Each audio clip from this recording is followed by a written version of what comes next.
ফজরের নামাজটা পড়ে নিয়েছি, নামাজ পড়ে আর বসে থাকতে ইচ্ছে করতেছে না, তাই ভাবলাম এই ভোরবেলাতে একটু বাইরের থেকে ঘুরে আসি। ফজরের নামাজ পড়লে পুরো দিনটাই অনেক বেশি ভালো যায়। তো এখানে আমি নামাজটা পড়ে নিচ্ছিলাম, তারপরে আমি তাসবিহটাও একটু পড়ে নিচ্ছি। হাতে তাসবিহ পড়তে আমার কাছে অনেক বেশি ভালো লাগে, তাই এটা আমি হাতে পড়ে নিই। তারপরে ভাবলাম যে এখন আর বসে না থেকে একটু বাইরে থেকে ঘুরে আসি। তো আমি প্রথমে এখানে বসে বসে দেখতেছিলাম চারপাশটা, আর বাতাসগুলো আমার কাছে অনেক বেশি ভালো লাগতেছে। তো এখানকার বাতাসটার থেকেও হয়তো আরো বাইরের বাতাসগুলো আরো বেশি ভালো লাগবে, এটা চিন্তা করে আমি একটু রাস্তার দিকে যাচ্ছিলাম, কারণ ভোরবেলার রাস্তার দিকের বাতাসগুলো এত বেশি ভালো লাগে। আমি আরো আগে ওই রকমটাই করতাম যে ফজরের নামাজ পড়ে বাইরে একটু হাঁটতে বের হইতাম, আর বাতাসগুলো আমার কাছে এত বেশি ভালো লাগতো, কারণ ফজরের বাতাসগুলো অনেক বেশি শীতল হয়ে থাকে। একদম অনেকেই বলে যে এটা নাকি জান্নাতি বাতাসের সমতুল্য, আসলে তেমনটাই মনে হয়। এই তো আমি রাস্তার দিকে আসছি, যে আমার কাছে এত ভালো লাগতেছে বাতাসগুলো বলে বোঝানোর মতো না।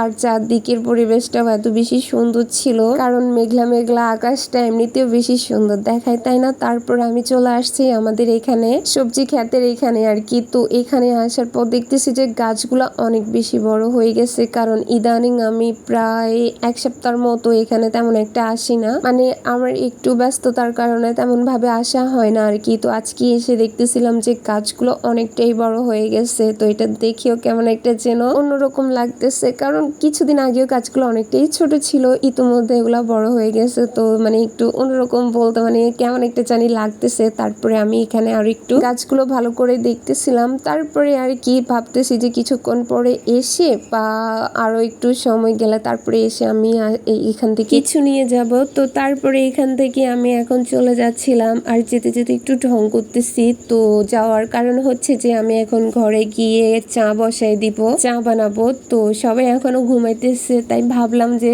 আমি চাটা বানাই ফেলি, সবাই উঠলে না হয় সবাই একসাথে ওটা খাওয়া যাবে। তো সবার জন্য আর ওয়েট না করে আমি নিজেই চাগুলা বানাইতে চলে আসছি। বাট তার আগে একটু গরম পানি করে নিতেছিলাম এটি খাওয়ার জন্য। গলাটা কেমন একটু খসখস করতেছে, একদম বিরক্ত লাগতেছে, মানে কেমন একটা খসখস করতেছে, অ্যালার্জির কারণে হয়তো বা। তো এটার জন্য ভাবতেছি যে একটু গরম পানি লেবু দিয়ে বা লবণ দিয়ে খাওয়া যেতে পারে, তারপরে হয়তো বা এটা চলেও যেতে পারে, মানে গলাটা একদম ক্লিন হয়ে যেতে পারে। তো যেভাবে সেই কাজ। আমি এখানে গরম পানিটা করে নিয়ে একটু খেয়ে দেখতেছিলাম, বাট এটার টেস্টটা এত বেশি বাজে লাগতেছে আমার কাছে, মানে কেমন একটা জানি। তাও কি করার, যেটা খেতে অসহ্য লাগে ওইটা আসলে বেশি উপকারে আসে। তো এই জন্য একটু দেখতেছি আর কি উপকারটা কেমন পাই। তো আসল কথা হচ্ছে ফজরের নামাজটা পড়ে আমার কাছে অনেক বেশি শান্তি লাগতেছে।